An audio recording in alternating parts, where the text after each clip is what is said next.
bingana kuri so mu buryo rero bw'imibare hari statistiques zitebwa bakora equipe ya Inter Milan abantu banatekereza rwose ko ari equipe ishobora kuba ikomeye kurusha izindi zose muri iyi campaign ya Champions League y'umwaka kuko ni ikipe muri Champions League yose kuva batangira bira byose bya League phase mikino ndumva muri 13 ubu ngubu bakinnye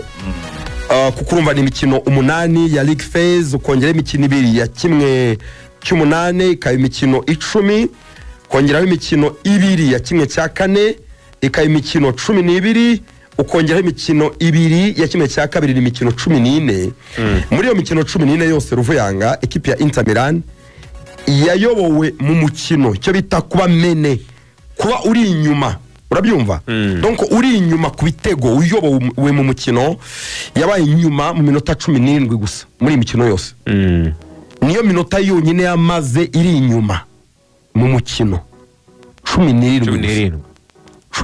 yonyine biratangaje cyane hanyuma equipe rero ya Inter de Milan yatsinze ibitego 7 mu mikino 2 ibingibi yabikoze mu mashoti 10 yagerageje mu izamu rya Barca amashoti 10 shot on target 10 mu mikino yombi ibitego 7 birakwereka efficacité ihambaye cyane kwa rutazamu ikipe ya Inter Milan hanyuma kandi ubwo ukamenya ko equipe ya FC Barcelone mu mikino 6 heruka bakiniye hanze muri Champions League ariko muri kimwe cya kabiri kirangiza kwizigiye kimwe cya kabiri kirangiza imikino 6 bakiniye hanze iheruka kuva muri 2010 ngo ni imyaka 6 ya Champions League bakina kimwe cya kabiri Barca ntabwo yigeze itsinda ndetse habe no kunganya yaratsinzwe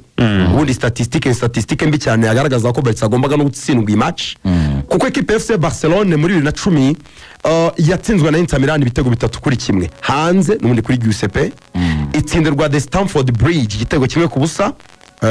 na Chelsea 2012 2013 murabyibuka ko nibwo Barca nyagiwe na Bayern Munich ibitego 4 ku busa murabyibuka kuri Allianz Arena hanyuma 2015 nabwo kuri Allianz na Barca itsindwa 3-2 murabyumva na Bayern Munich 2019 banyagirwa na Liverpool murabyibuka ibitego 4 ku busa iri match retour yego Inter Milan ibatsinze ibitego 4-3 2025 urumva Barca kimwe cya kabiri kirangiza yitwara nabi cyane hanze niyo ikomeje harenze bisaba kwikorera mu rugo ariko hanze Barca nta kintu mu by'ukuri na kimwe igikora hanyuma Inter Milan nayo kuri stade y'abantu bagomba kuba bamenye iki kintu Inter Milan ntiratsindirwa San Siro cyangwa Giuseppe Meazza muri demi-finale ya Champions League mu mateka yabo demi-finale ya Champions League tibashobora gutsinda iyo bahageze iwabo baragutsinda yego urabara n'imikino yombi Arena turubakinnye igihe bari bahuye n'ikipe y'abakeba ya AC Milan muri Champions League campaign ya muri 2020 muri 2023 na 2023 iyo mikino bayihuyemo na AC Milan muri Champions League kimwe cya kabiri kirangiza murabyibuka ko 2023 nyine bahura na Real na Man City kuri finale bari basezereye burya AC Milan murabyibuka so niyo mikino ro bahuyemo na AC Milan nabwo barayihatsindiye so imikino yose rero bakinnye ya demi finale mu by'ukuri bakinira mu rugo kuri Giuseppe Meazza demi finale baratsinda bitwara neza cyane so ni ikipe rero mu by'ukuri imeze neza kuko mu mikino 16 equipe ya Inter Milan yakiniye mu rugo a domicile 16 heruka Champions League utabaza ikiciro cyari cyo cyose 16 ya Champions League bari mu rugo batsinze 13 banganya imikino 3 ntibiyagize batsindwa umukino mu mikino 16 bakiniye mu rugo so ni ikipe rero nziza cyane mu rugo Giuseppe Meazza ni fortress abakinnyi batatu bo kuvugaho kuri uyu mugoroba bagiye baca uduhigo uwo bita Rafinha ubu aranganya agahigo na Cristiano Ronaldo ko kugira involvement uruhare mu bitego muri UEFA Champions League muri campaign imwe Cristiano Ronaldo 2013-2014 yagize involvement yagize uruhare rw'ibitego 21 2013-2014 Rafinha nawe yagize uruhare rw'ibitego 21 muri iyi campaign ya 2024-2025 uwo bita Lamine Yamal yakoze dribbles 14 mu mukino wa nimugoroba niwe mukinnyi ufite dribble nyinshi muri UEFA Champions League. dribble ni ugucenga umuntu nta gihe byitwa dribble hatari umuntu yacenze umuntu inshuro 14. hari igihe umuntu ajya bari wenyine nta na challenge yashyizeho akazajya akora za pirera akababundi kudribura iyo hari umuntu obstacle wakuyeho inshuro 14 nimugoroba yabikoze bashyiraho ikoni imbere yego yatiricenge biriya muri yabikoze mu myitozo inshuro 14 muri iyi match yanganyije na Neymar wabikoze muri 2020 nawe yagize dribble 14. hanyuma undi muntu wo kuvugaho no bita Denzel Dumfries no gutindaho cyane mu mikino yombi. uwa mbere yatsinze ibitego biratanga assist imwe yaratanze ibitego bitatu yego nimugoroba yaratanze assist ebyiri ngo yagize uruhare rw'ibitego bitanu muri assist 3 ibitego 2 no kuvuga ngo mu bitego 7 bya Inter ibitego 5 birimo yabigize mu ruhare yego muri niwe watsinze Barcelona yego niwe watsinze hari umuntu wazombwira ngo wanyandikiye ngo ariko ngo ni gute nguvuga ko igihagararo cyakora difference igihagararo ntabwo ari indeshyo igihagararo ni uburyo ugikoresha yego no kuvuga ngo uko kuntu ari muremure uko kuntu afite imbaraga uko kuntu yihuta ari so powerful uko kuntu azi gutanga imipira nyine azi gufata ibyemezo biri effective imbere y'izamu icyo kintu nyine cyo kuba yabitingaga umukinnyi wamumaritse izi match zombi kuko nabwo ntuzavuyemo hakiri kare muri match ubanza Kunde yavunikiye ku ya Real ahubwo ni kuri Clasico. muri rusange rero iki kintu cyo kuba ashobora gutanga kugira uruhare mu bitego 5 bikwereka ko icyo kintu cyo kuruhare ya Barcelona hari harwaye ni naho hantu yatsindiwe. Nango Barca iza kuba ifite uruhande rukora neza rw'imoso rushobora gustopa Denzel ntabwo yekende undi muntu kwicyotezo yego reka soze kwa Denzel Dumfries yabaye umukinnyi wa kane muri demi final ya Champions League ubashe gutsinda ibitego hejuru ya 2 agatanga na assist hejuru y'ebyiri nuvuga ngo gutsinda ibitego birenze 2 kuzamura no gutanga assist ebyiri kuzamura asanze Alessandro Del Piero Mohamed Salah na Roberto Firmino nibo bandi batatu bari barabikoze muri demi final. Bravo hose niwe mu defenseur urimo tebwo so undi muntu kwicyotezo ni umuzamu Yann Sommer wabaye man of the match barabyibuka ko yaguzwe amafaranga make yaguzwe miliyoni 6 z'amayero bamuguze asimbuye Onana bamugurisha miliyoni zirenga 60 z'amayero bagura uwa miliyoni 6 none abajyanye final akoze save 7 yari akoze save 7 muri ya mukino muri match Yann Sommer no muzamu ukomeye akiri no muri Borussia Mönchengladbach abanare no akora muzamu mwiza banga kumugura kugeza ubwo niwe yavunitse cyagiye yajya kwiseruka kugura Bayern iramugura anayifatira neza niwe yaragarutse arambwe ati ntibikunda ntago wafata niwe yarahari nawe aravuga ati sinarya bench icyo gihe Man yari guze Onana Inter ibiramutwaye kwa man of the match ni kimwe ariko yakoze amasave atabaho harimo nka save none yagendaga akora za 1-on-1 n'umukene yani nk'umupira wa Eric Garcia Barca yakoze counter attack byarangiye